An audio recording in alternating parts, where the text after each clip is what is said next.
அப்பன் அந்த காலம் மாதிரியே சேர குதிக்கலாம். எங்க அப்ப யாருமா?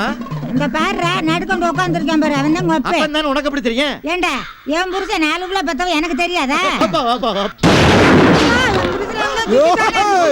யாரா எங்க அப்பனை சுட்டவன்? யாரா எங்க அப்பனை சுட்டவன்?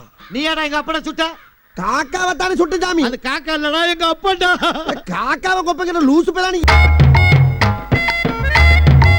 சார் முதல்ல ஓபன் பண்ணா ஓபன் பண்ணிடுவோம். ஆமா புல்லா தம்பி. அண்ணே ஃபுல்லா இருக்குனே. குர்ரா தம்பி, ஃபுல்லா இருக்கு தம்பி. ஓபன் பண்ணிடலாமா? சார் நான் கதையை ஓபன் பண்ணான்னு சொன்னேன் சார். இந்த கதை உன் சொந்த கதையா இல்ல வெளிநாட்டு படத்து கதையா தம்பி? என் சொந்த கதை சார். கேஸுன்னு வெளிநாட்டுக்கெல்லாம் என்னால் போக முடியாது தம்பி. சார் அப்படிலாம் எதுவும் நடக்காது சார், இது என் சொந்த கதை சார். அப்ப சொல்லு.